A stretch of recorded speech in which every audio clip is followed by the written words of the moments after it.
Shalom jemaat sekalian, merdeka!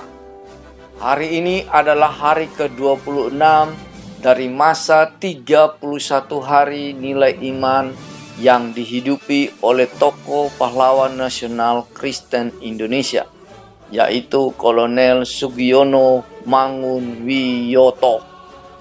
Kolonel Sugiono adalah seorang pahlawan nasional Indonesia asal Gunung Kidul yang merupakan salah satu korban peristiwa G30S PKI. Kolonel Sugiono lahir di Gedaren, Sumber Giri, Ponjong, Gunung Kidul pada tanggal 12 Agustus 1926. Sugiono menempuh pendidikan di sekolah guru pada masa penjajahan Jepang. Melihat dan merasakan akan penindasan penjajahan Jepang di Indonesia yang memeras dan menindas rakyat Indonesia. Karena itu Sugiono terpanggil meninggalkan zona nyamannya sebagai seorang guru, dan dengan jiwa patriotismenya Sugiono memutuskan untuk terjun di dunia militer.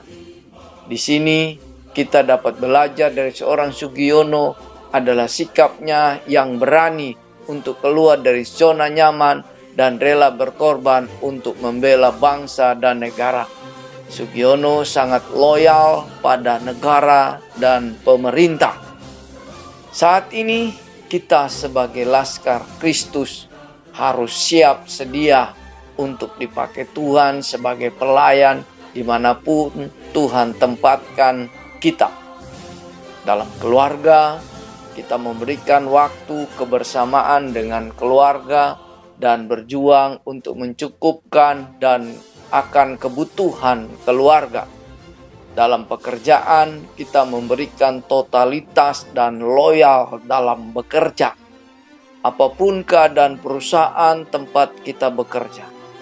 Dalam komunitas bergereja, kita mau terlibat dalam pelayanan, terlibat dalam kepedulian kasih kepada jemaat, terlibat dalam persekutuan-persekutuan dengan jemaat, mendedikasikan hidup ini untuk kemuliaan Tuhan. Seperti tertulis dalam Kolose 3 ayat 23-24, apapun juga yang kamu perbuatlah dengan segenap hatimu, seperti untuk Tuhan dan bukan untuk manusia. Kamu tahu bahwa dari Tuhanlah kamu akan menerima bagian yang ditentukan bagimu sebagai upah. Kristus adalah Tuhan dan kamu hambanya. Dalam pemerintahan kita harus taat, harus menjalankan kewajiban sebagai warga negara yang baik, yaitu dengan memelihara kedamaian, menjaga lingkungan agar sehat, dan membayar pajak yang sesuai aturan. Seperti tertulis juga dalam firman Tuhan pada Roma 13 ayat 1. Tiap-tiap orang harus takluk kepada pemerintah yang di atasnya, sebab tidak ada pemerintah yang tidak berasal dari Allah, dan pemerintah-pemerintah yang ada ditetapkan oleh Allah. Kolonel Sugiono memulai dunia militer awalnya masuk pendidikan pembela tanah air atau PETA, Kesatuan Militer Bentukan Jepang. Dengan kegigihannya, karier Sugiono meningkat dengan cepat. Dimulai dari komandan peleton di PETA, dan yang terakhir Sugiono ditugaskan di Yogyakarta dan menjabat sebagai komandan Kodim. Ia juga merangkap menjadi pejabat sementara Kepala Staf 072 dan juga jabatan-jabatan lainnya.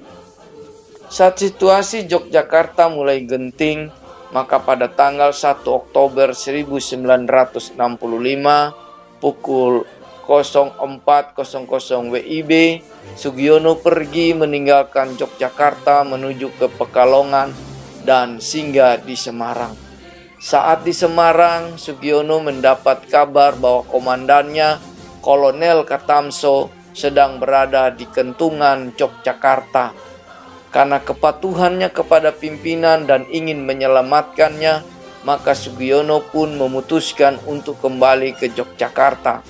Meskipun di tengah perjalanan telah dilarang oleh Pangdam 7 Suryo Sumpeno agar tidak kembali ke Yogyakarta, namun Sugiono tidak menghiraukan himbauan tersebut.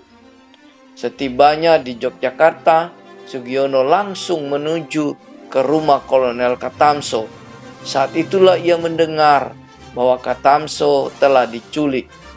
Sugiono lantas menuju markas Korem 72 yang ternyata sudah dikepung oleh para pemberontak. Pada tanggal 2 Oktober 1965 malam hari, ia dibawa menuju ke Kentungan. Di Kentungan inilah Sugiono dipukul hingga tewas.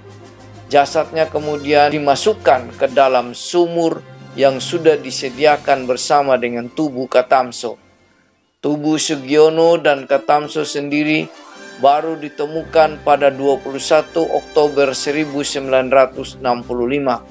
Ia kemudian dimakamkan di Taman Makam Pahlawan Semaki, Yogyakarta.